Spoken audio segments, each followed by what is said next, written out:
Peter Rabbit.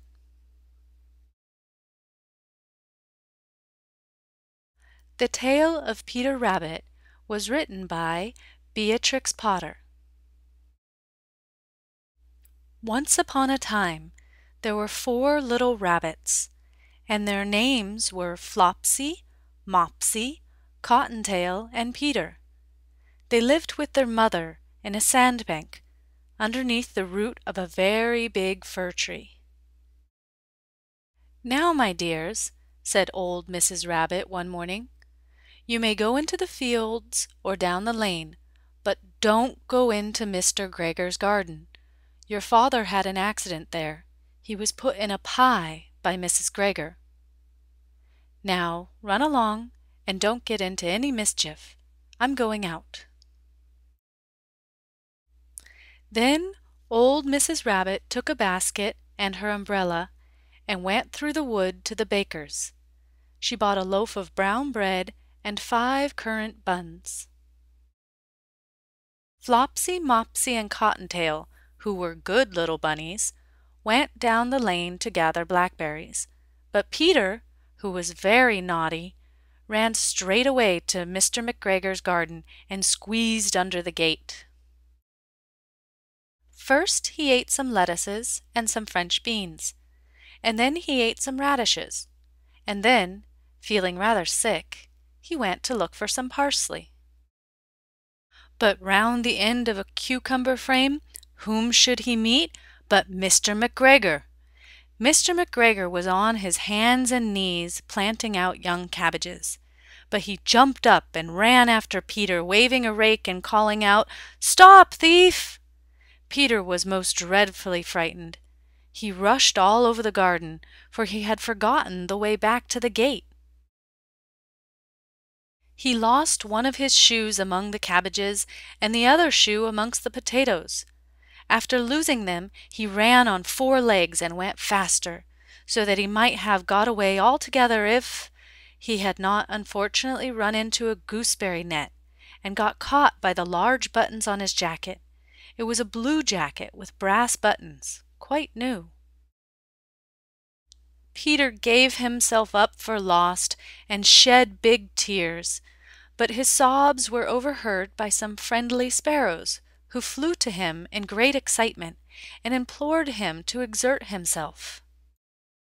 Mr. McGregor came up with a sieve, which he intended to pop upon the top of Peter, but Peter wriggled out just in time, leaving his jacket behind, and rushed into the tool shed and jumped into a can.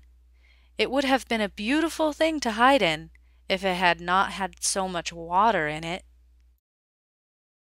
Mr. McGregor was quite sure that Peter was somewhere in the tool shed, perhaps hidden underneath a flower pot. He began to turn them over carefully, looking under each. Presently Peter sneezed, "Kerty-shoo!"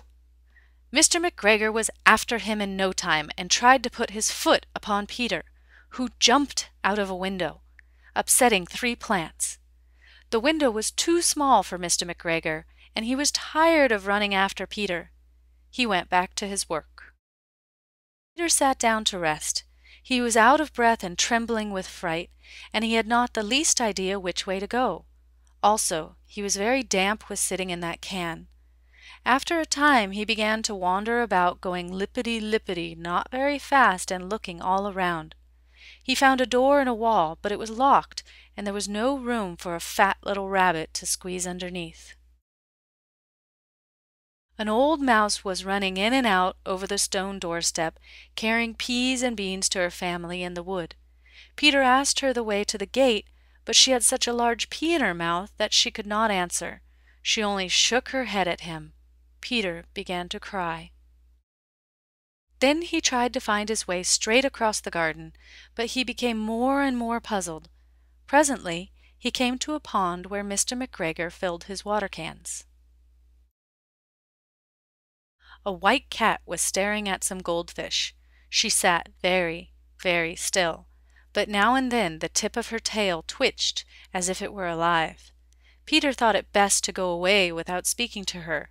He had heard about cats from his cousin, little Benjamin Bunny. He went back towards the tool shed, but suddenly, quite close to him, he heard the noise of a hoe. Scritch, scratch, scratch, scritch. Peter scuttered underneath the bushes. But presently, as nothing happened, he came out, and climbed upon a wheelbarrow, and peeped over. The first thing he saw was Mr. McGregor hoeing onions. His back was turned towards Peter, and beyond him was the gate. Peter got down very quietly off the wheelbarrow, and started running as fast as he could go, along a straight walk behind some black currant bushes. Mr. McGregor caught sight of him at the corner, but Peter did not care. He slipped underneath the gate and was safe at last in the wood outside the garden. Mr. McGregor hung up the little jacket and the shoes for a scarecrow to frighten the blackbirds. Peter never stopped running or looked behind him till he got home to the big fir tree. He was so tired that he flopped down upon the nice soft sand on the floor of the rabbit hole and shut his eyes. His mother was busy cooking. She wondered what he had done with his clothes. It was the second little jacket and pair of shoes that Peter had lost in a fortnight. I am sorry to say that Peter was not very well during the evening. His mother put him to bed and made some chamomile tea, and she gave a dose of it to Peter. 1 tablespoonful to be taken at bedtime. But Flopsy, Mopsy, and Cottontail had bread and milk and blackberries for supper. The end. This story came from the World of Little Golden Books series.